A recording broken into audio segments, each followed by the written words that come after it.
Well then, welcome back to the next deeper video. You join myself, Martin, and we've also got James just around the corner as well with us, and we are at Baulking Lakes in Farringdon. We thought we'd come down with the guys from Carpology to come and film a bit of a sort of deeper feature, how-to tips and tricks, and sort of little bits of technical detail along the way for you guys that may even own a deeper or potentially looking at one. So we've got sort of 24 hours or so-ish on our hands to, like I say, talk you through all the bits and pieces around the deepers themselves, and hopefully put one or two of these lovely fish that reside in here on the mat as well. So without further ado, let's get stuck in.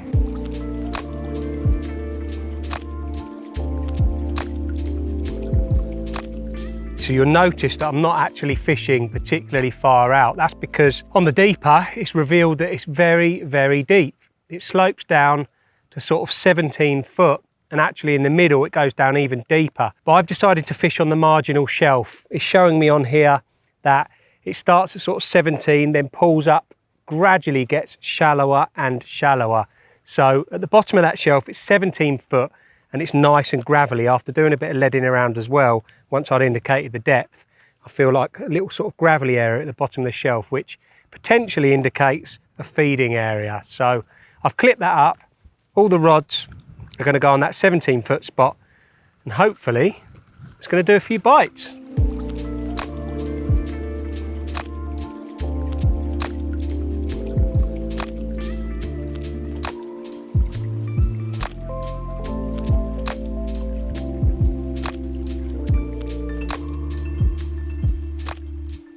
That's the last rod out. Now I'm fishing all three rods, like I mentioned, at the bottom of the shelf.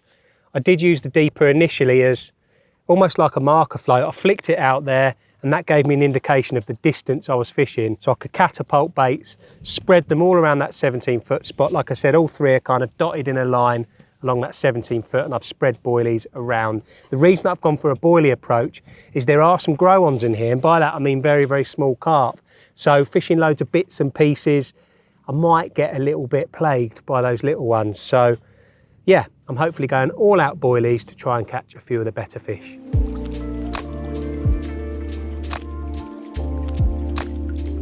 Right, so I am on my last cast. I've had a real good investigation from left to right, 30, 40 yards out there. I've got around 17 and a half foot. Now what I want to try and find is maybe that 12 to sort of 15-foot zone. Believe it or not, like I say, 17 foot out there, but it does go twice, 3 times as deep out from around 100 yards or so in this swim. So there'd be absolutely no way that I need to fish that far out. Retrieving it nice and slowly is giving me a really nice scan quality. Clearly make out the lake bed nice and clean. It's got a nice tint of yellow about it. So I will just stick a clip on that just so I can get a rough gauge on how many wraps out it is roughly. And then what I'll do is I'll be able to wrap my rods up at the same time, get me Deeper Chirp 2 off, probably get my spom on. I think I'm going to fish probably all 3 rods on the same spot and give them a real good hit of bait.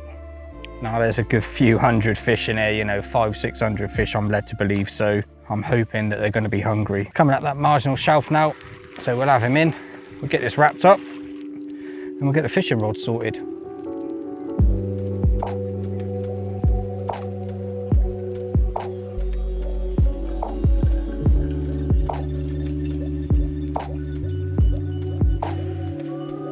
Well, that didn't take overly long. I think the rods have been in 45 minutes, something like that, and they've got on that bait straight away. This one was just on the bottom of that 17-foot shelf, and yeah, the rod's just ripped into life.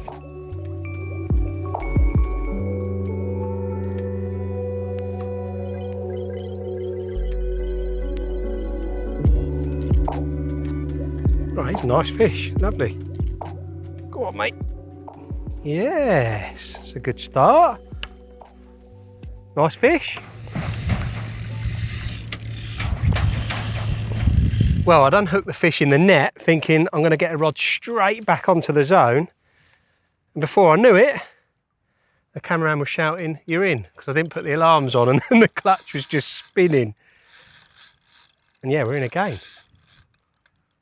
I do enjoy it down here. It can be pretty prolific fishing when you get it right. I think One thing people don't do over here is fish on the marginal shelves. Because it's a big lake, I think it'd be very easy to fish at distance. But I'm fishing like 8.5 wraps out because it's still in 17 foot of water. And yeah, it's working. They're clearly on the teeth of this wind.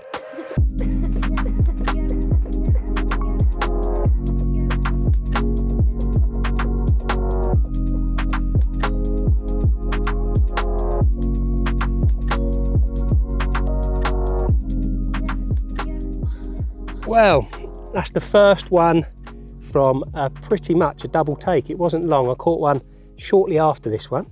It was on a solid bag in 17 foot of water. It was on a little wafter, little pellet wafter.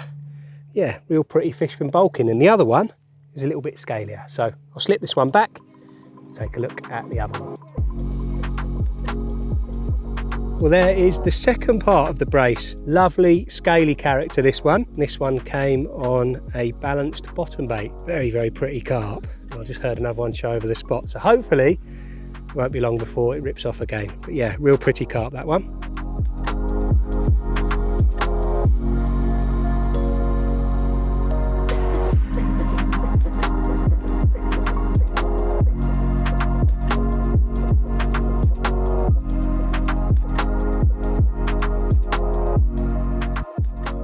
Well then, my first Baulking Lake carp taken off that spot that I found with the deeper, the depths that I wanted to sort of fish to, around the sort of 15 to 16 foot area, and introduction, a little bit of bait. I'm not gonna lie, I had this one within half an hour. They were straight on it.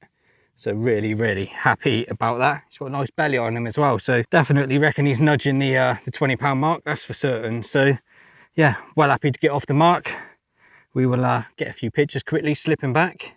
See if we can stick another 1 or 2 on the mat. Oh, you little he's gone. He's gone. Oh, you little So we was going to do a bit of, you know, returner spiel, that sort of business.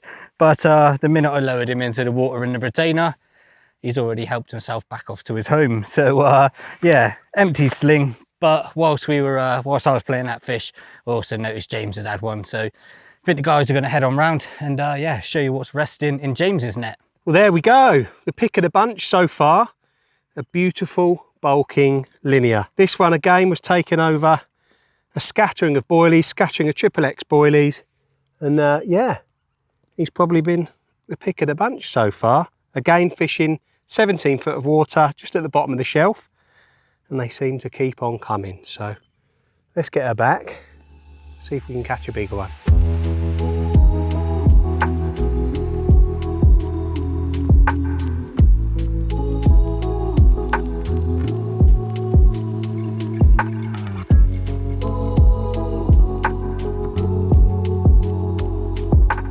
Right then, the session has got off to a great start with a few fish caught between myself and James. But before we go any further, just here are our top 5 tips to note when using your deeper.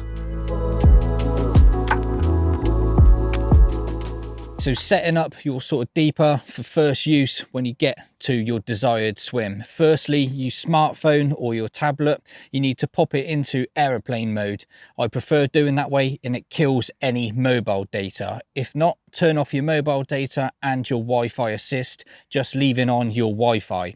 Then once you've attached your deeper to your fishing rod, lower it into the edge of the margin, a couple of rod lengths out. What that will do is activate the built-in Wi-Fi network. Then what you need to do is just go into your Wi-Fi settings on your smartphone and look for Deeper Chirp Plus 2, like you would any other sort of network that you're trying to connect to. Once you've done that, open up your Deeper app and the two will pair. You'll see a nice big green button on the screen. Just press connect and the two will be talking. You're then presented with a number of options depending on how you want to use it. So whether you're fishing from casting or a bait boat or ice fishing, depending on how you're using your Deeper Sonar, this will present the options for you to choose from. It will then say connect him and connected. It will start to scan in the edge, which means you're ready to then cast it out into the lake and start finding your features.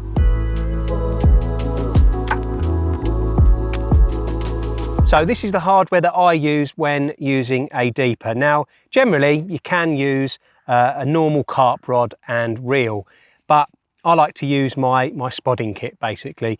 I've got a big pit reel there, it's an Emblem spodding reel and a Kaizen spod rod. Now mounted on that spod rod, you'll notice I've got the smartphone Deeper mount. Now this basically keeps your phone really secure and in position, and actually allows you to cast the Deeper whilst your phone is in position. Saves you just reaching out, getting your phone, leaving it over there. It's all in, ready to go and ready to retrieve that Deeper.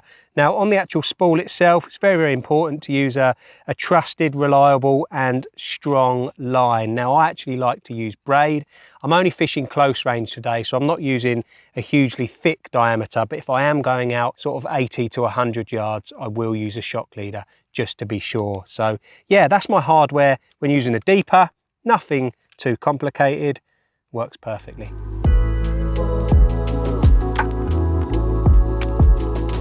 Right, so my next tip then is always make sure that you connect the little bolt that you get in your Deeper box to your sonar in the correct position. So there's 3 bolt attachment holes on your Deeper sonar. For this purpose of casting out into the lake, we want to use the bottom hole attachment. So you just take your screw and just put it in nice and tight, so it's nice and firm and screwed into the bottom hole attachment. What that is going to do is when you're retrieving in your sonar, it's going to be sat in the correct position on the surface of the lake.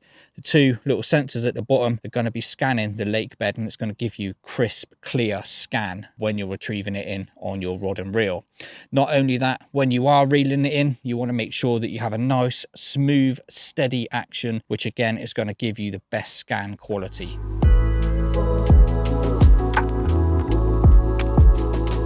So when using the Deeper, you need to make sure that it is totally waterproof for obvious reasons. Now on the Deeper itself, you've got the words water and proof and 4 arrows as well. Now to make sure that there is no water ingress, simply slide the 2 sections so that they meet like so, that the 2 of the arrows are opposite each other and the water and the proof sign is opposite each other. And that way you won't get any water inside the Deeper, and it will work perfectly. And a big carp has just shown out there. And again.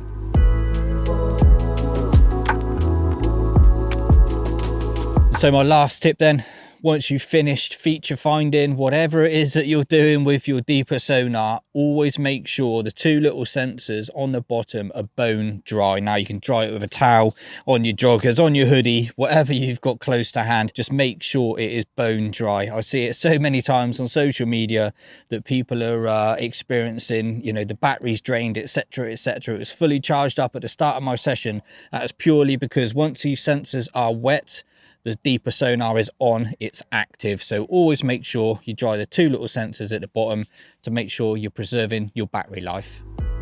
Okay, so that rounds up the end of the day, and it was a very enjoyable few hours fishing. We didn't start fishing till around 12 o'clock, and I've got other commitments this evening, so I've actually got to go home. But Martyn is staying on, and I can't blame him because there are some cracking fish in here. We started about 12 o'clock, found the bottom of that shelf, and the action was instant. 3 carp very quickly, and 3 very nice carp as well. So the barrow's loaded. I'm going to jump on the road, and hopefully Martyn will catch a few whackers tonight.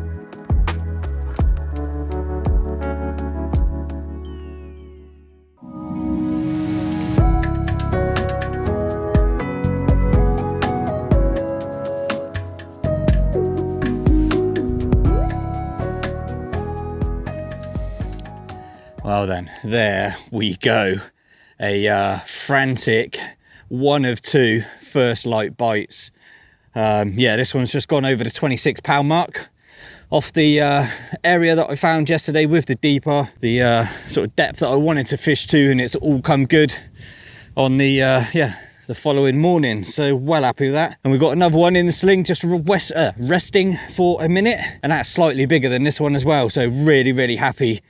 A great way to start a new day. So we'll get a couple of pictures, we'll slip it back and we'll get the bigger one out for you.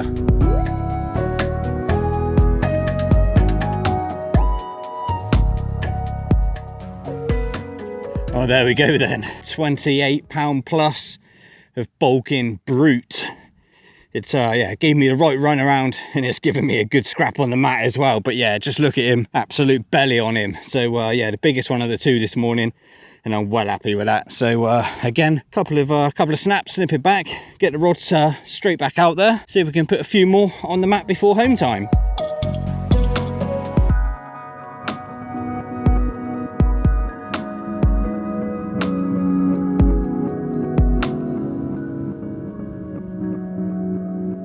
Okay, so I just want to take a minute or two of your time to talk to you about the Fish Deeper premium subscription. Now, there's a few ways that you can get hold of this. So if you purchase a Deeper Sonar, you'll get a free 3-month free trial of that, or you can purchase an annual subscription or even a month-on-month subscription. So there's something there to cater for everybody.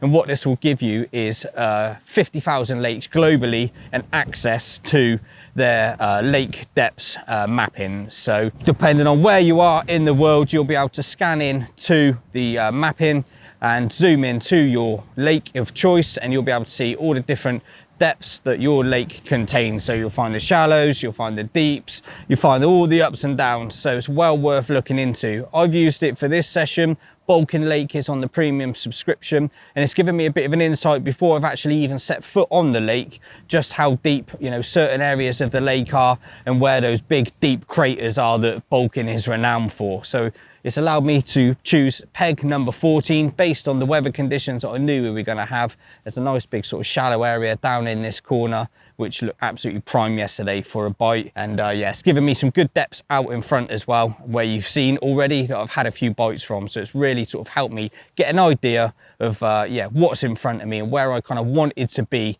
before I'd even stepped foot on the lake. So yeah, it's well worth looking into. Not only that, on your smartphone, tablet, or even your home PC or laptop, you can access it 24/7, create your own little catalogue of fisheries if you're looking to visit new venues, save them, and you can easily just go back and look at them with just a click of a few buttons. So well worth looking into.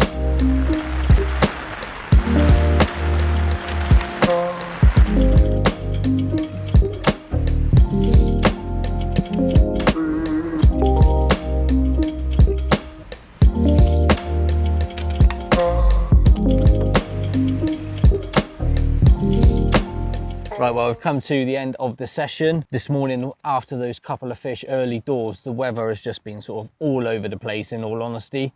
Yeah, torrential downpours 1 minute, beautiful sunshine the next, massive winds, yeah, you name it, we've had it this morning. So yeah, not quite sure what it's doing to the fish, but they seem to have dried up a little bit. So I'm going to give it another hour or so. I've got one solid bag left down there that I'm just going to sling out, hopefully nick myself a bonus fish. If not, thank you for watching. As always, make sure you subscribe to the Carpology channel. There'll be plenty more videos coming in the future, hopefully from the Deeper team. And yeah, thank you as always for watching.